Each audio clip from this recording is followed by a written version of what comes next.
The Philosopher's Stone is the Book of Petroma. The Philosopher's Stone is the elixir of life. Because even in the book, there was a certain person, I forget his name, who actually put together the elixir of life and lived to be so many years old and wouldn't die. I think his name started with an F or something like that.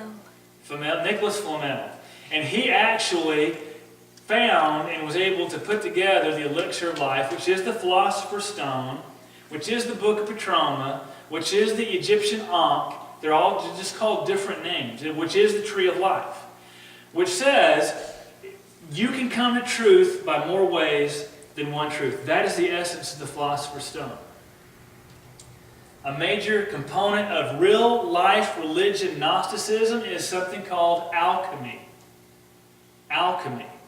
Have you ever seen the Oberus, which is the serpent eating his tail? And it creates a circle.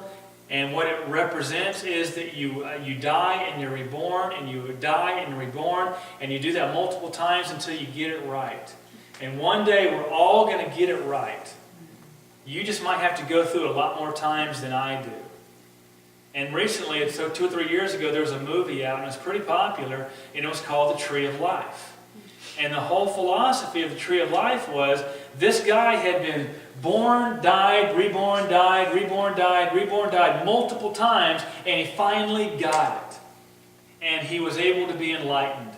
That was the whole purpose of the movie. And the movie ended with him realizing that he was God, and that he went through all of these experiences in multiple lives, because he went to a hypnotist and they hypnotized him and all this stuff. And he said, okay, now I understand why I was this person, this person, this person, and this person. And he was enlightened and became God. And he freed himself from this sinful, mortal world. So that's the major component. And you see every wizard in real life, a wizard has to be an alchemist. So you see the tie-in to the Philosopher's Stone in this, you can gain truth in more ways than one truth idea out there. So in Harry Potter, you see in the first book, they're getting to the end of the book, and they have to find the Philosopher's Stone. Because Voldemort can't have it. If Voldemort gets it, this power is going to be in the wrong hands. So Harry, or someone else, we don't know at the time, of course we know it's going to be Harry, has to prove himself worthy. How does he prove himself worthy? It's interesting. He goes through the methods of the mystery religion of Babylon to prove himself worthy. So he goes in this room. Harry, Hermione, and Ron go into this room. And this room is full of what? Flying around? Keys. A bunch of butterfly keys, or whatever, are flying around. So they're just going real slow at the time, They're just flying around, and there's a locked door. They got to get through the locked door. They got to put the key in, turn the hinge, and walk through the door so they can gain access to the Philosopher's Stone. So these keys are flying around. We just talked about the keys to the mystery of heaven, the keys that Janus and Siebel had in Babylonian mythology, where if you gain these keys, you could have access to the mysteries of life. So Harry gets on his broom, because he's a witch, he's a wizard, and he's flying around, and now these keys start taking off and flying everywhere, but only one of the keys would work in the door. So they finally locate the key. He swoops around, gets the key, throws it down to Hermione. She takes it, opens the door, they all run through, shut the door, and all the keys hit the back of the door. So now they find themselves in another obstacle.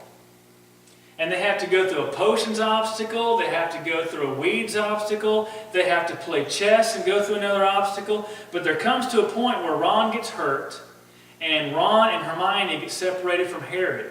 Because only Harry can prove himself worthy. So Harry has to go to the next steps all by himself, and he's confronted with Voldemort and a mirror. It's called the Mirror of Erised, which backwards means desire. And it will give you the desires of your heart.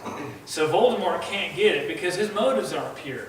The Book of Petroma, the Elixir of Life, the Tree of Life, the Philosopher's Stone is trapped inside the mirror. So Harry looks at the mirror, and his motives are worthy, of course. So what ends up being located in his pocket? The Philosopher's Stone. The Sorcerer's Stone is in his pocket.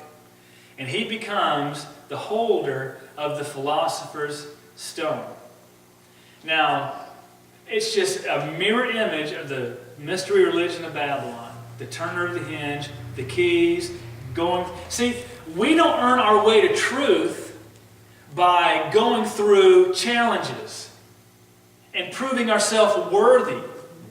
How do we gain truth? By believing the Word of God. How do we gain heaven? By placing our faith and trust in Jesus Christ and realizing I am sinful, there is nothing that I can do to gain a relationship with God, and I submit myself to Him, and the only reason I do good works is I want my life to impact others.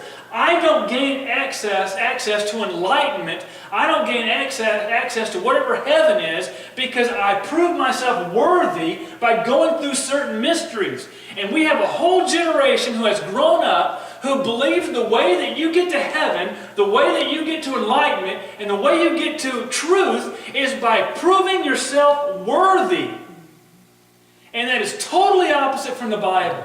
I only have access to truth. I only have access to God. I only have access to heaven when I know I am not worthy. That's right. Amen. Do you understand the thought process? And Harry Potter books aren't the only ones that have done this. All these children, you got to be very careful of so many children's books. And I was talking to Dean a couple of weeks ago. Cartoons. Your kids, 4, 5, and 6-year-old, watching a wizard talk to a mediator in the spiritual realm to find truth. Well, guess where truth is supposed to be found? Right here. Right. And I hope you see by just this little introduction to one of the most popular book in the world besides the Bible, Harry Potter, the most popular movie in the world, Harry Potter, not only the highest grossing single movie of all time, but it's the highest grossing series of all time. And how that for the last 11, 12 years has been impacting the thought lives of kids as they have grown up. When the books came out and they were 10 years old, these kids are 22 now. Some of them have their own kids, and they're raising a new generation, and they're going to start reading the Harry Potter books. Nothing against reading the books. Please don't get me wrong. We need to learn as Christians how to be in the world and not of the world, how to throw out the bones and eat the meat in anything we do. We need to be spiritual enough to know what to do is right and wrong, but we need to know how people think. And when I go out and I'm talking to people and I start hearing their thought processes, and you start talking about just moral issues like abortion or basic voting issues, and you kind of see how they're thinking, and how do they come to those thought processes? And that's what's happening through these books. It really doesn't matter what you believe. It just matters that you believe what you believe with all your heart, and you will wind up one day at the truth. It just might take someone a little longer to get there. That's appealing to a lot of people, because the way we teach it, there's one truth, one way, and they don't want to submit themselves to it. The way the world's teaching it is, hey, you can do what you want, just follow your religion on the side and do it the best you can, and it'll lead you to truth one day. So there's a battle between absolute truth and relativism, there's no absolute truth. That's happening in the church. The latest statistics by Barna said 90% of churched people do not believe the Bible is 100% accurate. 90% of churched people don't believe the Bible is 100% accurate. So this philosophy is not only in the world, it's creeping more than creeping into the church. Now let me very quickly show you how this mystery religion of Babylon is creeping into our culture today. I believe we're seeing it being manifested more and more. It's going to be fully blown in the tribulation, which means it has to start getting some footing now. We're seeing it, and society is preparing us for it. Satan is involved in books. He's involved in movies. He's involved in the media. He's involved in music. He's getting people ready for this occurrence in the future. Look at Revelation chapter 17. Revelation chapter 17. I might go another week with this, but because I don't want to throw, especially what I'm getting ready to throw at you in a minute, too much information. I want you to be able to digest this. Revelation chapter 17. Because this is happening right now. I'm just using Harry Potter and some of the movies I've talked about to show you how it's creeping into our culture and getting people ready to accept it. See, that's what these books, movies, and music is doing. It's getting people ready to accept it. And if you do a study going back 3,000 or 4,000 years, when you look at music and art, whatever music and art shows that we go, I can't believe they're showing that. 10 years later, it's normal in culture. And you can go back 3,000 or 4,000 years and trace it. Music and art, it's there. Then it's normal in culture. And then they sneak something else in there and go, wow, I can't believe they're doing that. 10 years later, it's normal. They keep doing that and doing that and doing it. So what you see now that's being put out there by music, and you're going, I cannot believe what they're doing. 10 years from now, that's going to be normal in culture. And these things are just preparing us for what's getting ready to happen. In Revelation 17, 1-5, and there came one of the 7 angels which had 7 veils, and talked with me, saying unto me, Come hither, and I will show thee the judgment of the great whore that sitteth upon many waters. That's the whore of Babylon, which is the dragon with 7 heads, with whom the kings of the earth have committed fornication. The nations of the world are going to abide by this whore's philosophy. It's going to be a political and religious system. And inhabitants of the earth have been made drunk with the wine of her fornication.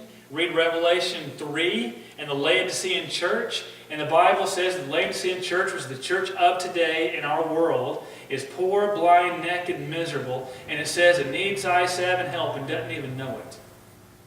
You're seeing that right here. Verse 3, So he carried me away in the spirit into the wilderness, and I saw a woman sit upon a scarlet-colored beast full of names of blasphemy, having 7 heads and 10 horns. That's the 7-headed dragon, as you study the Bible. And the woman was arrayed in purple and scarlet color, and decked with gold and precious stones and pearls, having a golden cup in her hand, full of abominations and filthiness of her fornications, religious fornication. Remember, we're the bride of Christ. And when we go after other religions other than Christ, we are fornicating. We are religiously committing adultery.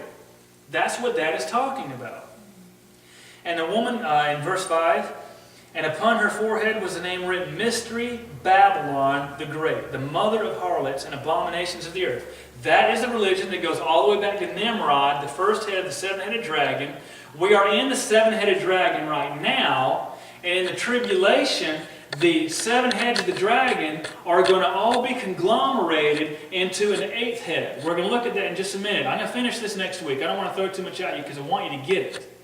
There's a 7-headed dragon, but it said it's going to have an 8th head. Okay? We're in the 7th head right now, and I'm going to show you the other place where it's manifested itself probably next week. All the countries that have manifested one of these heads of the dragon.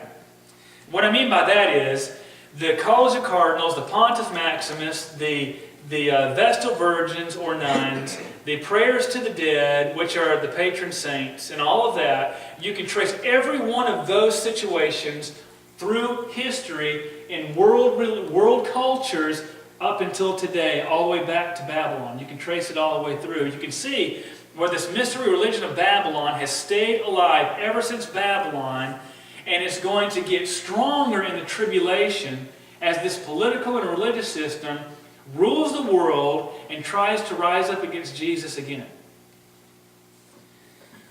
That's verses 1-5. That's the mystery of iniquity, the men and the personalities of the Antichrist in the world system. Now, the Babylon mystery defined is verses 7-18.